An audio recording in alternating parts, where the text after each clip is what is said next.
Hi everyone, John Doyle from OptixEQ. Today I want to talk a little bit about two qualifying Derby and Oaks races at Fairgrounds. I'm going to go through those races, show you a little bit what's been going on. Haven't spent much time with you on some of the changes that we've made, and then talk about Focus because I have this in Focus. Talk about how to use it, where it's going for us, and so forth. So what I'm going to do is I'm going to go to the select page. You click this select button on the upper right hand and you get into the select page. I'm going to go to the 21st, which is Saturday. And I'm going to analyze the races from Fairgrounds. The race is number 7, which is the gun runner. And that's for the boys. It's a qualifying points. And if you go to Optics Road to the Derby, you click that button, you'll see that we have a leaderboard there. You can see Citizen Bull is leading on the Derby side. On the Oak side, it's immersive. And then you can click there and get the races and look at the races they do. All the races will be in Focus too. So you have access to Focus. You'll be able to do that. You'll see them there and you just kind of click and open them up. Okay, let's just do that for now. I'm going to just double click, open it up. And that is the gun runner. I'm just going to, if you click the plot, what I like to do is I just like duplicate this tab. And it's just for purposes of what we're doing here. I got the plot, and then I'm going to just click grid notes for that. And so there you go. So I have the plot on one tab and the grid notes on the other tab. Some people like just the plot page, and so they stay there, but I like looking at both because I think it's important to get a real expansive view of the horse's form cycle beyond just the last 3 races. Okay, so we're looking at the gun runner, very small field. The number 3 magnitude is 2-to-1. It looks like the controlling speed to some extent. Looking at his surface distance plot, a little bit bigger circle, meaning he might come back to the field a little bit. We'll get into that. Let's just go, one by one, I guess, and take a look at the horse. But it looks like the 3 is the pace in this race, the controlling speeds, so forth. And it looks like when you look at the standard plot, the horse that has the best close is the 2, Render Judgment. And it looks like on surface distance, the 2 and the 5 have a kind of an equal late pace. And that's what we're kind of looking for as these races start to stretch out and these horses, start qualifying and moving toward the Derby. You want horses to looking that could finish. That's the most important aspect as they learn. And they learned how to distribute their energy, So late energy is square on plots. That's what we're looking for. So in this case, the 2 and the 5 look like they have that. 2 looks like he has the most of that, but we'll get into it. The morning line favorite is the number 5, Admiral Dennis. It's a Brad Cox horse. And you look at his debut, he ran okay. He was kind of warmed up well, slow out of the gate, saved some ground, was against kind of the flow in that race. Came back, ran 8 furlongs, stretched him out. And when you look at this horse physically, he looks like a horse that wants more distance. And he romped in a good effort. He got a B. I mean, it was, I think, borderline B, B plus. He really finished up well. He was wide. You can see, again, if you're looking at this table on the right, what you're looking at is the green means today's fig range, which is based on the horses that have run. So there's not a lot of races when you look at these young 2-year-olds. There's not a lot of races, but it just says that the green means he fits the range. The last figure fits today's range. That's today's range. The pink or the red, that means they don't fit the range. So just another visual. We try to make it a little visual so that it's easy to kind of pick up on. There's so much information. You want your eyes to go to stuff that matters or kind of triggers you. And that's why we do that. So Admiral Dennis looks like a strong, legitimate favorite. I know he's going from the maiden ranks, but in this kind of situation, these horses haven't run that much. Small field. You can see like most of these horses are just like either coming out of the maiden or once removed from the maiden race. So from a class perspective, I think it's okay. And if you go here, you can see the speed plot and class. That's just basically how we rate the horses on those categories. And you see he's a little bit below the fact that he's coming out of the maiden race. So he's maybe giving a little bit in terms of class in this race, but he's well above on plot and on speed. So he kind of fits there. So that's that's the favorite, Admiral Dennis. Horse I kind of thought was a little bit interesting was Render Judgment. The other square here, again, we're looking for horses that closed. And he comes out of the a race that, don't know yet because none of the horses have come back and run. But typically, this is a very key race for these 2-year-olds. This Kentucky Jockey Club race. It's usually a very competitive race, usually big fields. It's run at Churchill. It's run 2 turns, and this horse had some trouble. They had trouble to start. They rushed him. He's wide. And you can see the extended comment. So anytime you see that little blue bubble, that means that there is extended note on the horse. So he stumbled at the start, caught wide early, shuffled at the turn, closed inside between horses, and continued to run on after the wire. And you see that it was a good close and an improve on this horse. This horse has got finishability, had some trouble, was in much deeper than today's race. So, from a class perspective, and you can see that he's kind of above average on class. So this horse looks like a horse that has potential. His figures all kind of fit. His last figure is a little bit muted, and again, that could be because of the trouble and the competition and so forth. So looking for him to progress off of that race. The other horse, the one looks like a maiden winner, perfect trip for Catalano and Lannery at Keeneland. So, I mean, I don't know how much more upside is on this horse and going this race. First time 2 turns. It's a little bit suspect.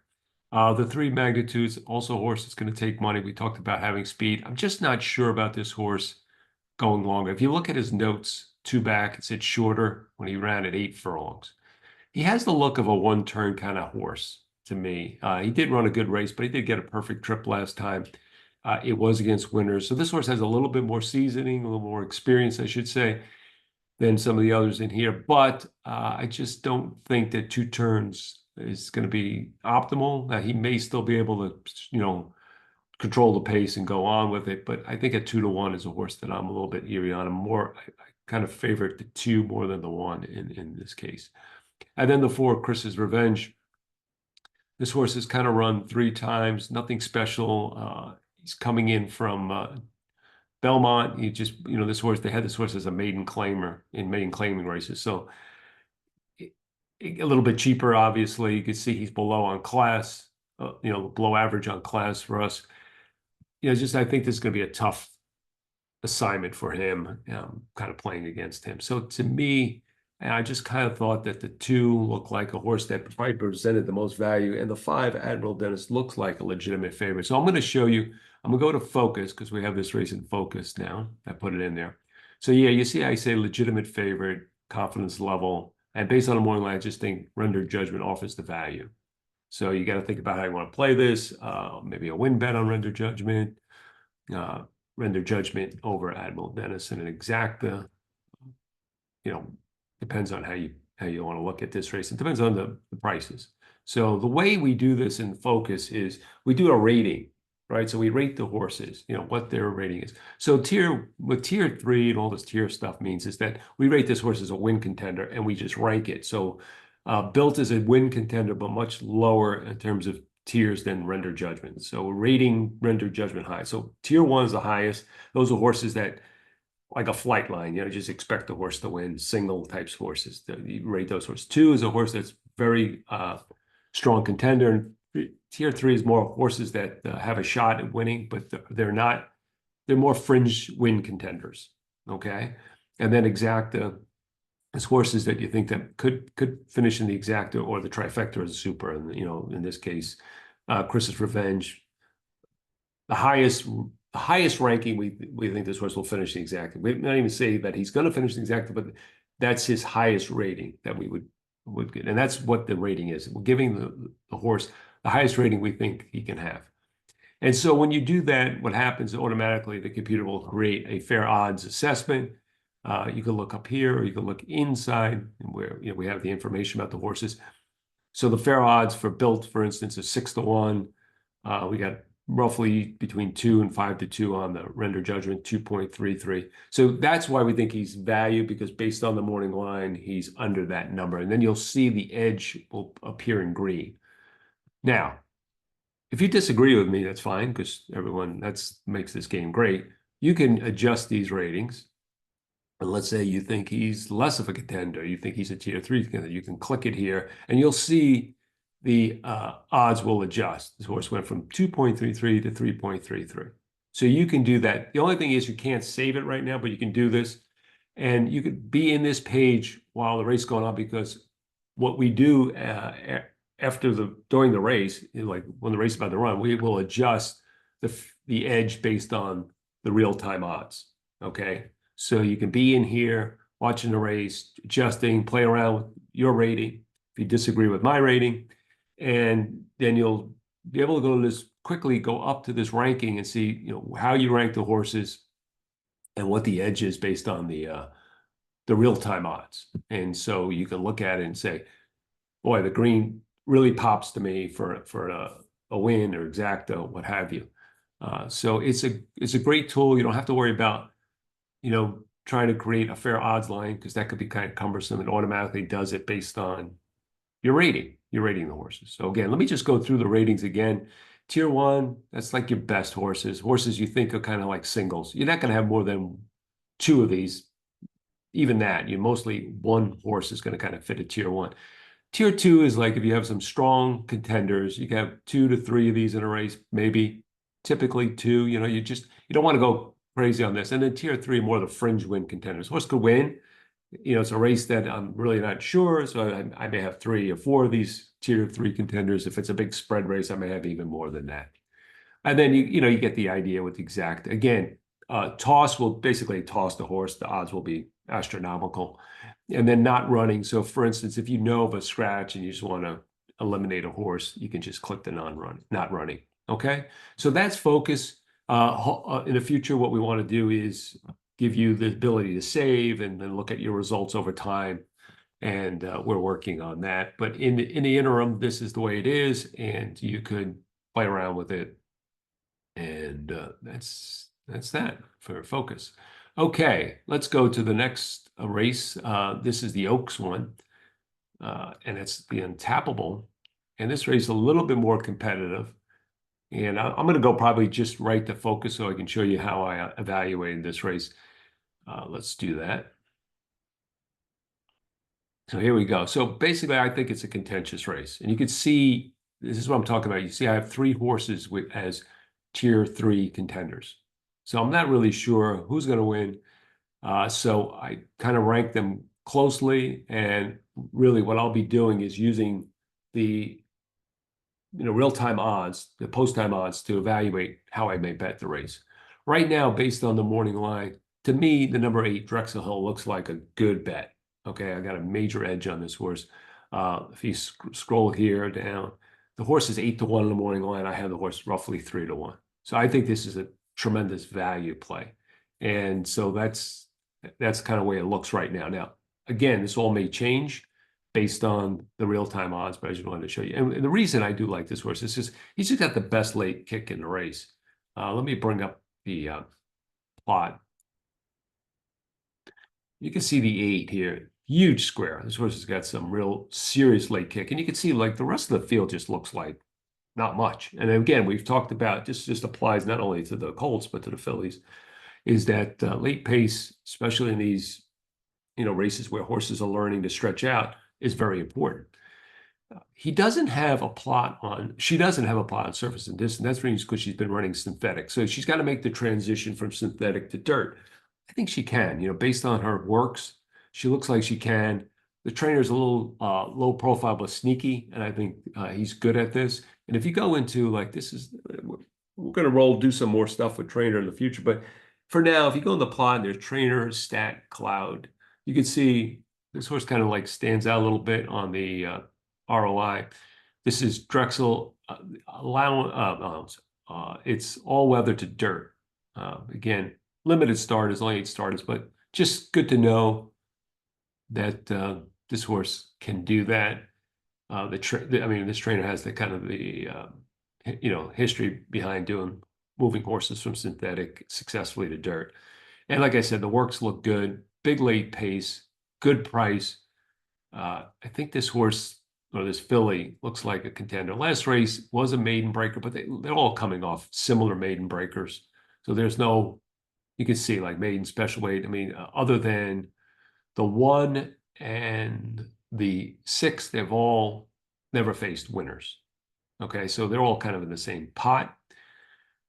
B plus in that maiden win, which is a good thing because B plus tells me the horse has got a very good chance of moving up in class. That's what we look at notes. We want to look at B plus horses.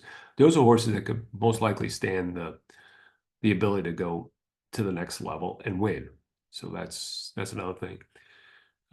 You kind of just evaluate this on the field. I mean, you just kind of look at the speed figure wise. This horse fits. So I think the contenders here are the 4 Golden Gamble, Tier 3, and then California Sunset's another contender. And then the rest horses, I think, are more for the underneaths. Okay. So it's big late pace, working well. Turner has some history going from synthetic to dirt. Just think in a race like this where there's no kind of like outstanding horse, they're all kind of coming off and they're a little bit, these are improving. They may improve, they may not improve. You don't know if they're going to go forward. It's early in their career. They're still trying to figure things out. Again, I want to kind of arrow with, a horse that has a late pace advantage in these kinds of races stretching out. And seems to be in good form, working well. And then, like, again, from the maiden wins, B plus is a good thing. He's of the horses coming off their most recent maiden win. I see that the one did run a B plus in her maiden win, but the others, this horse is a B plus. So I'm going to give the edge to Drexel Hill, see where the odds end up. And like I said, when you're watching the race, you can have this page open and you'll see the adjustment. You'll see the edge will change based on the real-time odds, okay? And then you see here, there's another column to the right. This is how I assess these horses in terms of first, horizontally, where do I fit them? Everyone's kind of used this A-B scale. So horses to A are the horses you want to kind of key on. B are your backup horses, and C is your horses that are 2-tier backup, I would say. And then the second thing is vertical. So I see Drexel Hill as the key. The 4 and the 5 look like exactive possibilities with her, and then the 1 stable currency I see as maybe being a trifecta. But again, let the odds dictate, see where you come out. So those are the 2 races at the Fairgrounds. Hopefully you got a little feel for focus and how to use it. And again, you can change these ratings and adjust the fair odds to your liking. And I think that's important. We're trying to just give you a platform, give you some ideas by looking at the way we've kind of analyzed the race, so you see how we're using the information. And then secondly, now you can take it to the next level and say, well, there's some things that I noticed, I see that I don't agree with, so I'm going to adjust. So, that's what it's all about. But I think this focus page is pretty compact, and it's got a lot of information in here. Again, the keywords, hopefully you like the way we've done the color coding on the keywords. So you can, again, your eye is drawn to it. We've talked about green keywords in the past being important. So you want those to pop. You want red keywords to pop. And hopefully our information is kind of laid out that way, color coded, all the rest, so that you can get to stuff quickly and focus on what's really important. Okay. So this is John Doyle from Optics.